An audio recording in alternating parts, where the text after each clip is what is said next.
অকালে খুয়াইছে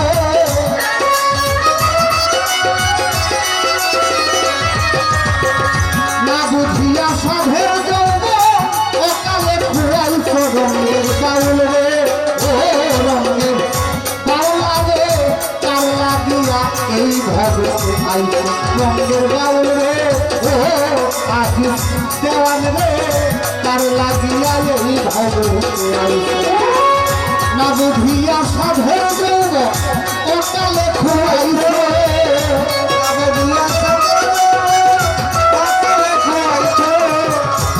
বুঝিয়া সাধের দৌড়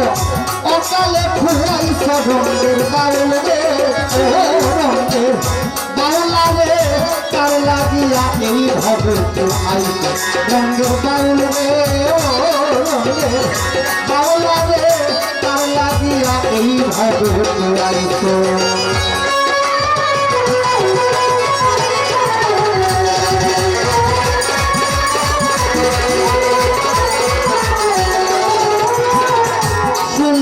না পুঁজি তুমি মহাজনের আন্ত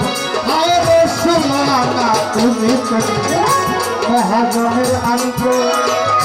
কামিনী রকম সাগরে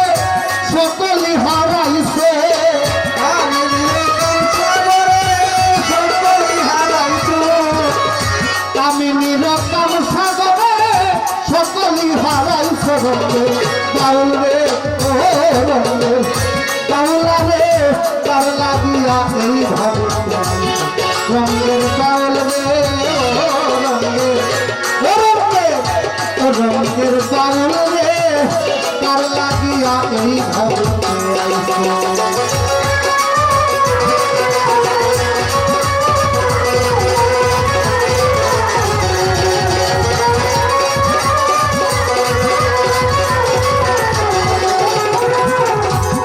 বন্ধু আত্মীয় স্বজন যাদের আপন ভক্ত ভোলাবন ভাই বন্ধু আত্মীয় স্বজন যাদের আপন ভক্ত বাউল সুনীল কারে পাইয়া আমারে ভুলাছে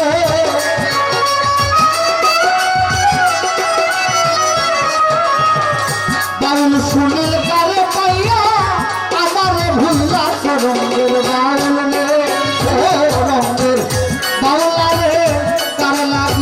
এই আইছে রঙের বাউল রে ও রঙের এটা গান না ভাই এ দুইবার এখন পর্যন্ত দাঁড়াইছে দাঁড়ায় একবার হিন্দি গান প্রথম হিন্দি সপ্তপ্রথম গান গায়ে ধরছে ওটা মিউজিকেরটা কিন্তু একটু একটু গাইছে এটাও আমি মিউজিক বাজাইছি সাথে একটু গাইছি এটা কিন্তু মূল গান না ধন্যবাদ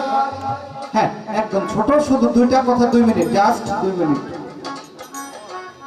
আজিজ ভাইয়ের মুখে একটা কথা শুনলাম আগে ওই কথাটা করার আগে ঘুষ দিছে এটা কইলে এটা দিছে না আচ্ছা এটা কি আবার ঘুরে নেয় কিনা এটা আপনারা সাক্ষী থাকেন এটা কিন্তু দিছে গানের মধ্যে আবেগে আবেগে যদি কেউ কাউকে কিছু দেয় এটা কিন্তু ফিরায় নেয় না আবার 100 টাকাও দিছে ধন্যবাদ ভাই অনেক বড় মনের পরিচয় দিলাম চমৎকার গান শুনলাম উনি কথা বলতে যায় একটা জায়গায় বললেন যে উনি বাউলের ঘরের বাউল এটা চমৎকার বিষয় ওনার উস্তাদ হচ্ছে বাংলার একজন প্রখ্যাত বাউল আমি যার ভক্ত আমি কাজল দেওয়ান সাহেবের একটা মঞ্চ দেখেছি উনি স্টেজ থেকে নাইমা মাটিতে গড়াগড়ি খাচ্ছে যখন এই গানটা দেখি তখন থেকে বিশাল ভক্ত মাতাল কবি রাজ্জাক দেওয়ান ওনার যিনি ওস্তাদ ছিলেন খালেক দেওয়ানের যিনি বড় ভাই মালেক দেওয়ান খালেক দেওয়ান মালেক দেওয়ান সাহেবের যিনি পিতা বা জন্মদাতা যিনি দেওয়ান বংশের সর্বপ্রথম প্রাণ পুরুষ হযরত আলেফ চাঁদ দরবেশ ওরফে আলফু দেওয়ান আমি এটি সব ঘুরা অলরেডি ঘোরা হয়ে গেছে আমার ওনার একটা কথা আমার খুব ভালো লাগলো যে বাউলের ঘরে বাউল এটা ঘরানা ঘর দেওয়ান ঘরানা এটা একটা চমৎকার ঘর বাংলাদেশের মধ্যে একটা পরিবার আছে দেওয়ান পরিবার আর কোনো পরিবার নাই তবে ভাই আমার একটা খটকা আছে আমি কিছু কথা সামনে বলতে খুব পছন্দ করি, যদি পিছনে বলি তাহলে এটা কি বোধ হবে। কেমন? আপনার ওস্তাদ কাজল দেওয়ান সাহেব, আপনার দাদা ওস্তাদ মাতাল কবিরাজ দেওয়ান সাহেব একজন বাবার ঘর থেকে যখন একটা সন্তান হয়,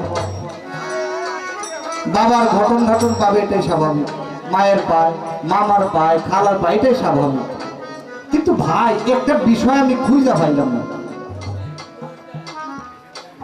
আজ পর্যন্ত দেখি নাই যে কাজল দেওয়ান সাহেব এইভাবে নাচছে গান গাইতে। হ্যাঁ, বাবার ওয়ারিস, দাদার ওয়ারিস তো পায় সন্তানরা, হ্যাঁ পায় না? পায়, এটাই স্বাভাবিক। ওই যে বাউলের ঘর থেকে হইলে সবকিছু হয় না, আপনার গান সবকিছু ঠিক আছে, কিন্তু এই জিনিসটা কিন্তু বাউলের ঘর থেকে আসলে এটা আলাদা আসতো। এটা ডিজিটাল ভাই, এটা ডিজিটাল। আপনি যতই বলেন একজন উকিলের ঘর থেকে কখনো উকিল হয় না, আপনি সাধনা করছেন বিধায় আজিজ দেওয়ান হয়েছেন। এরকম কত কত মানুষ কাজল দেওয়ানের পিছিয়ে ঘুরে, কিন্তু আজিজ দেওয়ান তো কেউ হইতে পারে না, সাধনার বিষয়। তাই আমি বলবো কখনো বাউলের ঘরের বাউল বা পীরের ঘরের পীর বা উকিলের ঘরের উকিল